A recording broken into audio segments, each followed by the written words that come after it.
छोटे से कस्बे की तंग गलियों में रहने वाला आदित्य एक आम सा मिडिल क्लास लड़का था। पापा एक प्राइवेट स्कूल में क्लर्क थे और माँ सिलाई करके घर का खर्च चलाने में मदद करती थीं। 3 कमरों के छोटे से मकान में 5 लोगों का परिवार, सीमित आमदनी और अनगिनत जरूरतें, यही थी आदित्य की दुनिया।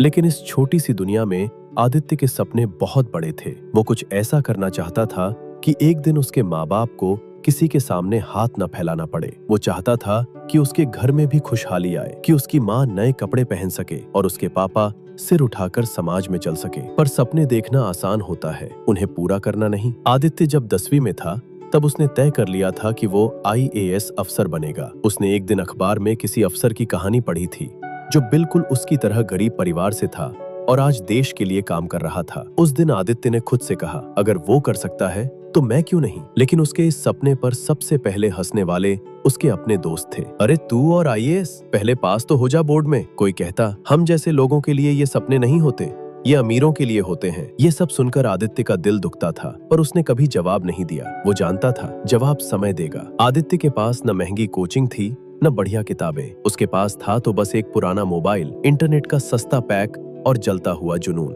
वो सुबह 4 बजे उठता, चुपचाप नल से मुंह धोता और पढ़ाई में लग जाता। जब पूरा शहर सो रहा होता तब आदित्य अपने सपनों के लिए जाग रहा होता। स्कूल से लौटकर वो पास की दुकान पर 2 घंटे काम करता ताकि कुछ पैसे कमा सके। उन्हीं पैसों से वो इंटरनेट रिचार्ज करता और ऑनलाइन लेक्चर देखता। थकान होती थी, कई बार आंखें बंद होने लगती थीं, लेकिन वो खुद से कहता, थक जाऊंगा तो हार जाऊंगा, और हार गया तो जिंदगी भर पछताऊंगा। धीरे धीरे उसकी तैयारी आगे बढ़ने लगी, लेकिन मुश्किलें भी कम नहीं हुई। एक दिन उसके पापा बीमार पड़ गए।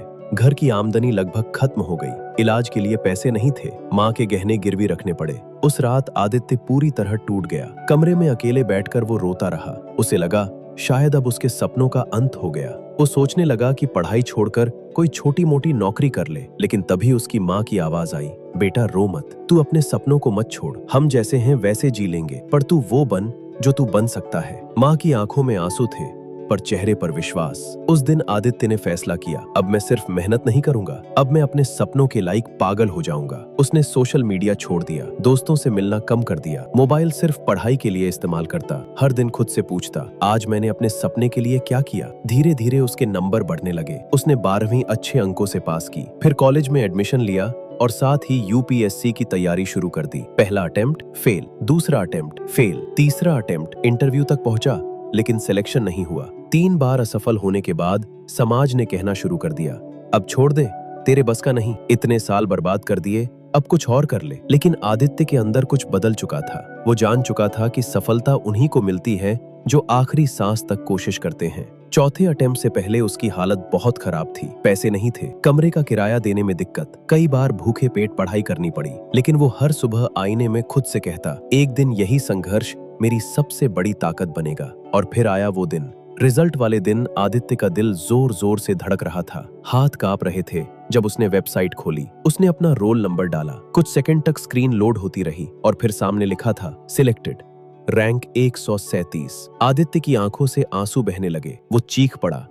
पूरी गली में उसकी खुशी गूंज उठी। माँ ने उसे गले लगा लिया। पापा की आंखों में गर्व के आंसू थे। वही लोग जो कभी उस पर हंसते थे आज उसके घर बधाई देने आ रहे थे। लेकिन आदित्य जानता था ये सब एक दिन में नहीं हुआ। इसके पीछे सालों की मेहनत, दर्द, त्याग और पागलपन था। आज जब वो एक बड़ा अफसर बन चुका है तब वो हर स्टूडेंट से सिर्फ एक बात कहता है, अगर तुम्हें अपने सपनों को सच करना है तो उनके लिए पागल बनना पड़ेगा। इतना पागल कि लोग तुम्हें अजीब समझे, इतना पागल कि तुम्हें आराम छोड़ना पड़े, इतना पागल कि हार भी तुम्हें रोक न सके। क्योंकि दुनिया उन्हीं को याद रखती है जो अपने सपनों के लिए सब कुछ दांव पर